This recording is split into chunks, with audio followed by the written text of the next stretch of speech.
Hi, I'm Callum from Tyne Valley Motorhomes, and today I'll be doing the handover demonstration on the Adria Coral 670 SL Plus. So coming down the driver's side, first thing you've got is your two fridge vents and then your toilet cassette, which opens with the Adria key. And then to operate, make sure the blade's closed. If you have to lift the handle and pull the cassette out. Use the handle to pull it around the site when it's full. And then to empty, take the cap off,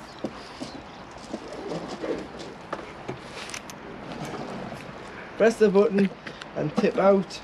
Once you've tipped it out, then put some water in, give it a rinse and tip out again, and then you can use this as a measuring stick for your chemical. And put a cap full of chemical into the cassette. If not, you put a pint of water in and drop a tablet straight down the toilet. Moving further back, you do have your fresh water fill up point. So again, opens with the Adria key. Put a hose pipe in there until it overflows or until you're happy you've got enough water on board. Or you can use the 12-volt supply here. If you can't get a hose pipe to it, you can get a pump. Put the pump in there, power into there, and drop the pump into the cassette or the barrel or the aqua roll and fill up from the water like that.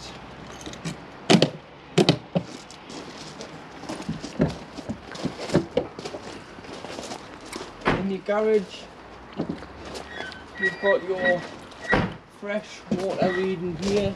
So this is your tank.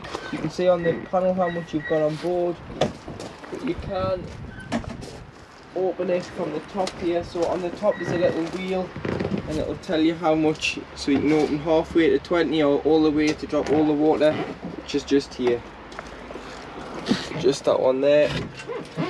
It's also heated your garage. You've got a two 240 sockets in there, the spare wheels mounted at the back, and then come around the back panel. You've got the ladder to access onto the roof should you need to, and you've got the bars where the back car's being strengthened to take a bike rack, your reverse on camera and your high level brake light.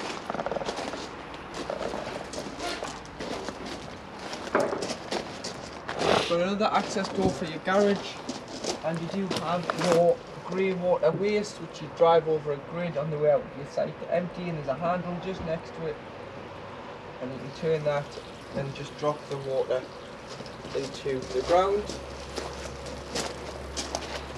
And then this vehicle's fitted with gas slow. You can fill, you put the bayonet fitting onto there, secure the gun, lift the handle and fill until it stops taking any more gas, and that's when you know it's full. And inside is your two bottles, which you've got two 13 kilo bottles in there, and the top rated plus and minus. Obviously plus is off, minus is off, plus is on, and you can see on the levels how much gas is in each bottle. You've got your Truma boiler vent here, so make sure it is obstruction free at all times, and you've got your hookup point. So always hook the van up first and then the point. Then come to the passenger door. This is where your diesel filler is, which opens with the main ignition key to fill with fuel, which is diesel. You've got your tyre pressures here, so 5.5 bar all round, which is 79.5 psi all round. And underneath the floor is where your engine battery lives. And if underneath here is your jack and a brace torn eye in the toolkit there for changing the wheel. Bonnet releases on the side of the passenger dashboard. And if we just have a quick look underneath the bonnet,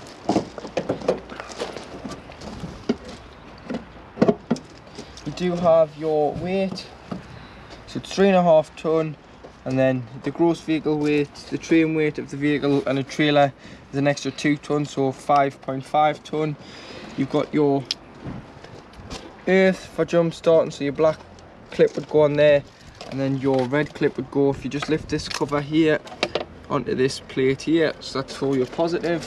You've got your paint code, You've got your oil filler and oil dipstick. Then you've got your various fluids. So you've got your brake fluid, your coolant, your power steering fluid. This lifts off the top level, but the main one you're going to need, located in the corner just underneath the driver, is your screen wash. So coming into the vehicle, this is your Adria 12-volt control panel, which is touchscreen.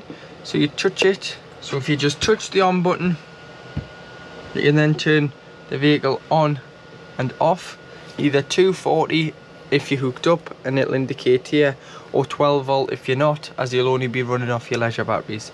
Then you do have your master switch light here, which then turns on the lights around the van, and they all are individually switched. You've got your awning light, which is the light above the door. You've got your pump, which you must have on to use the tap in the kitchen, the shower, the hand basin tap and the toilet. Then you do have your various other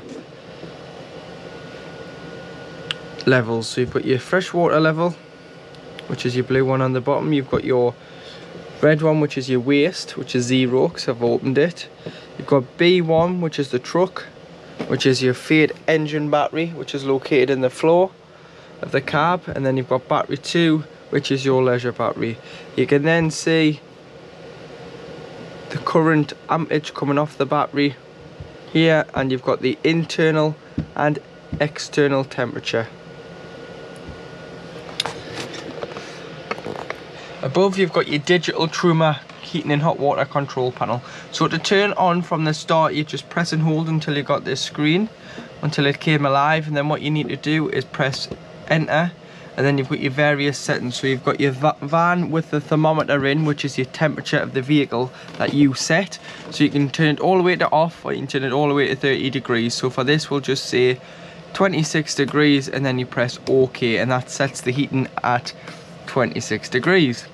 Moving further along, you've got your water with your thermometer in, which is your hot water. Obviously if you've got no water in the boiler or no water on board, you wouldn't put the water on, so you can have it off. Eco is 50 degrees of heating the water, hot is 70 degrees, and boost prioritizes the water. So if you've got the heating on and the hot water set to boost, it will turn the heating off to prioritize the water. So for this we'll just say hot. And then if you move along again, you've got a gas bottle and some electricity marks. So you've got gas on its own, so if you're wild camping and you weren't hooked up, you'd have to heat the van and the water off gas. You've got a mixture of 1 kilowatt of electric and gas, a mixture of 2 kilowatts of electric and gas, which is used in the winter or should you be desperate to heat the vehicle up or the water. You'd put that on, give it 20 minutes on mixture 2, and then if you are on hookup, you wouldn't want to waste your gas, so you turn it off. You've got electric 1, which you'd use on smaller CL sites or abroad, and you've got electric on 2 kilowatts, which you can use in all the UK sites, and this is electric on 2 kilowatts. Moving further along, you've got either eco or high on the fan. So eco takes a smaller feed of 12 volt, and high is obviously if you hooked up you can have it on high, and this is just how you want the fans to react with the heat, and what speed you want it to blow at. Moving further down to the bottom corner, you've got your timer, so you can time the heating to come on and off. You've got the clock, and if you ever get a warning triangle in the middle, you can go to the settings and go to reset and reset the boiler. And to turn off, you just press and hold to turn it off. Located underneath the side bench seat behind the driver's seat, if you open this little hatch, you've got your 2 leisure batteries in there. You've also got your trips box at the back, so if you ever trip the vehicle out, you'd have to go into here first to have a look to see if the trips haven't blown there first. And then you do have your solar panel in the corner there. So in here you've got your solar panel where you can read your levels on the meter on this one here and see what the battery statuses are like. In your kitchen area you do have on the top 3 gas hob.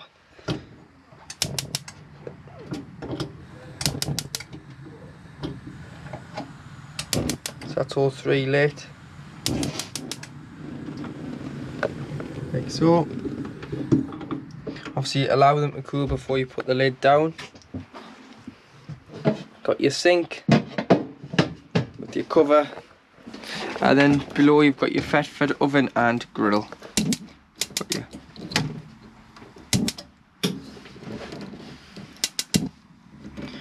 there is your oven lit, and above you've got your grill. Obviously take these out when travelling, and this part of the shelf always must go to the back, as this stops food getting over the burner. So you always want the flat side to be at the front of the oven shelf. Below you've got your gas isolation taps. Any problems with gas, always turn it off at the bottle to be safe. These are mainly for when the vehicle is serviced by a NCC approved service centre. And then above, all your lights. So in your kitchen, all these all the way down to the lounge are touch, so you touch them on and off. You've got a 3-pin plug there, extractor fan, and a light for behind the splashback.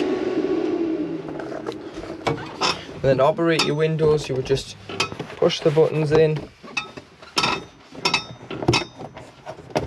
push it out, push it all the way out to bring it in, and make sure they're securely fastened before you do start travelling. You've got a fly screen, and if you pinch and pull up, so pinch them together and you can move the blackout blind. Obviously to separate, pinch with your thumb and your finger and they'll separate. To operate your fridge, so you turn on and off here by pressing and holding, and then if you press the square grey button in the middle, it'll tell you what energy source you're on.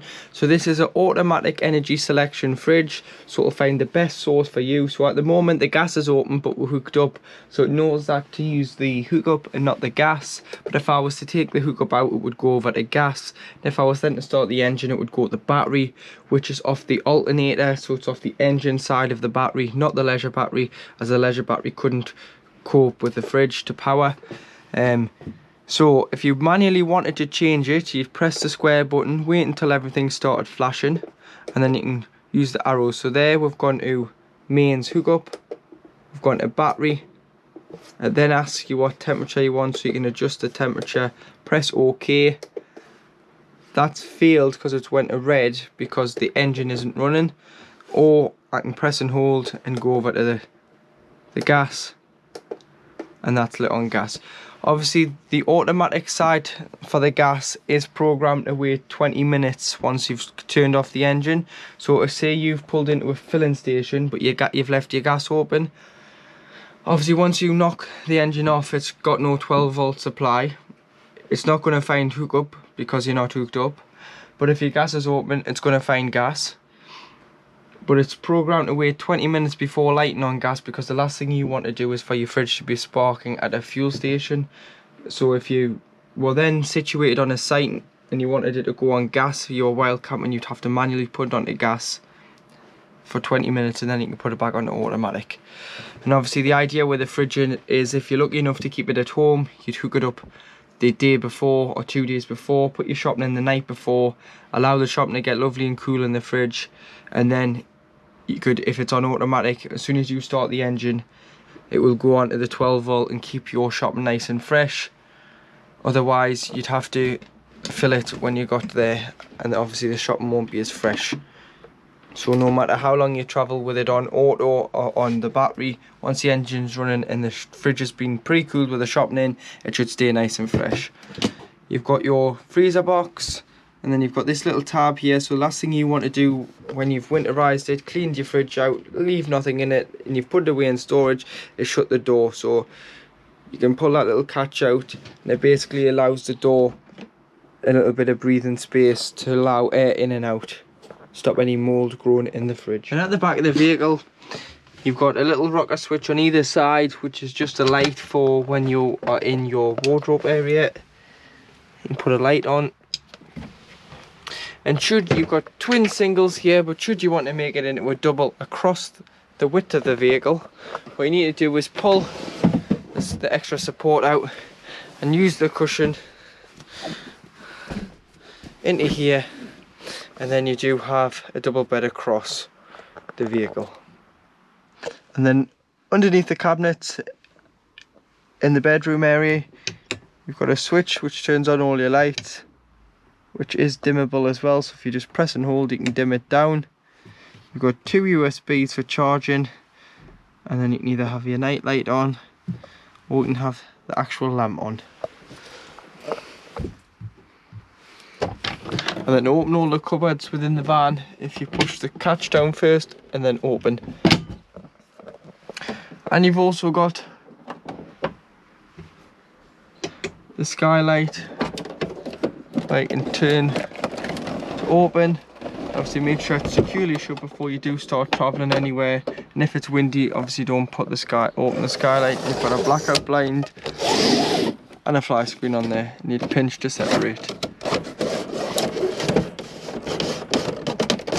You also have various storage compartments throughout the floor, so there's one here by the shower, one by the kitchen and one in the front lounge. Also, when you winterize in the vehicle, if you take your shower head off and allow the shower hose to lie in the shower tray, as you can see there's quite a loop in the hose there, and any water caught in the U-bend would freeze.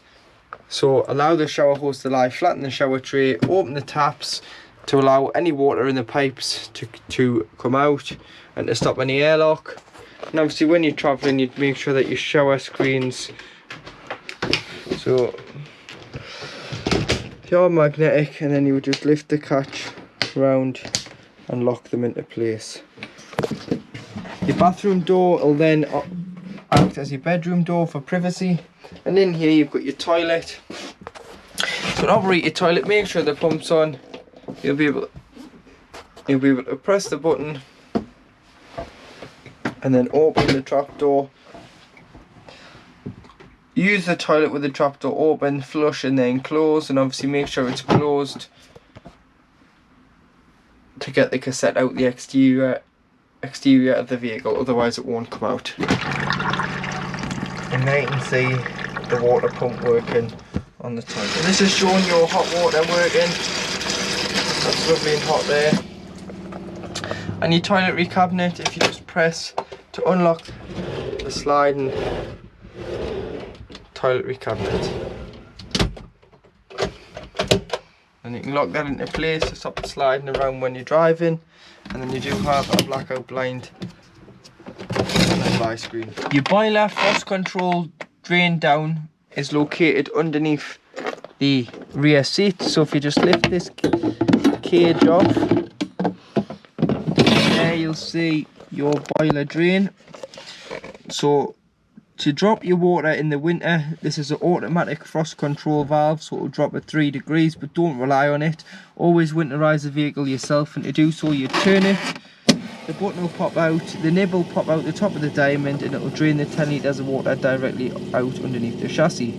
To then stop it, you would turn, so when it's front to back it's drained down, and when it's across the vehicle it's holding water. The button, you must push the button back in, the black nib will go down, and that's holding water. It's when the black nib comes out and the button pops out, it's dropping the water in the winter. Once you've winterized the vehicle, obviously if it's going to be frosty, you want to winterize it and don't leave the water in. You then open all the taps within the vehicle, open the waste, open the fresh, which is in the garage, drain all the water off, as if not, it's very expensive to replace a boiler and it's not covered under warranty. And then when you do come to reuse it, you'd close it like so that it's across the van and the button at the bottom is in and not popped out. You'd close all the taps within the motorhome, fill it with water, go to the cold side at the top first. You'll instantly get cold water. Go to the hot side, and this is when it's drawing from the main tank to the boiler. It'll cough, splutter, make all sorts of noises until you get a steady flow on one tap. Do them all, and then the system is primed for the season. And then to operate the table, so there's a little pedal here. You push your foot down on it to move the table from front to back, so you can pull it front to back. It's very stiff, but it does maneuver. And then if you take this catch down here, you'll be able to slide it across, so you get more flexibility. And then when you want to drop the table down, obviously put it into the space, and then there's this bar here, so you'd leave it in the middle position, push down on the table, and then what you need to do is the bar needs to go to the side like so, and then the table is in the down position. And to turn the seats around in the cab, you'd pull, if it got stuck, you would just adjust the driving position on the front of the seat until they click back in. Right, so now in the cab to the right of the driver, you do have your handbrake, you've got your electric, and you've got your electric windows and your electric mirror adjustments, which is the top and the bottom. So there's two mirrors on each side. And then to black the side windows out on an evening, slide this catch forward to reveal the blind, but you've also revealing the magnet. Slide it up, and then the magnet will just clip onto the side of the door. Obviously folds back down like so, and then you would lock it into place.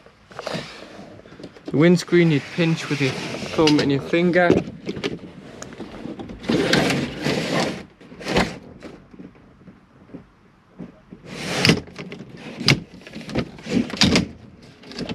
So, and then you do have your front and rear fogs, your trip computer on the end of your wiper stalk, which tells you your miles per gallon, your range, your travelling times, and so on. You've got your lights and your indicators, cruise control off, and speed limiter, mute, volume, voice command, hands free, skips through your radio channels, all your CDs, 6-speed manual gearbox. There's your rear view camera, and there's your reverse camera, so you'll hear it when it goes into reverse because the sensors come on. You'll hear the little beep.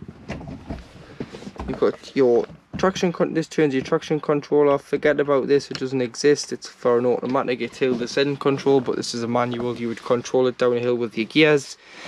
Traction, your hazards, locks all three doors because the habitation door is on the central locking, so you can hit that button and it locks the two cabs and the central locking on the habitation door. Heated mirrors, a USB for charging purposes only, and a 12 volt. The other USB is down here for the head unit, and then coming onto your head unit, you've got FM, AM, and DAB. So you just press and save on all these. So you've got 3 handy, or you've got 12 for your stations. Media would either be USB, Bluetooth audio on it, or a CD. You've got navigation there as well, so that this is TomTom navigation, standard van navigation, and you can go to your phone, add a device, ask you to find Uconnect on your phone, make sure the pins match, and press pair. Once I have, it'll ask you if you want to sync your phone book. Just press OK and it'll sync your contacts into the van, and then whoever rings will come up on the screen, and you can turn on and off here, scroll through, enter, and then below you've got your temperature, fan speed must be on at least 1 or more for the aircon to work, distribution and circulation. They've also added so this vehicle has got the extra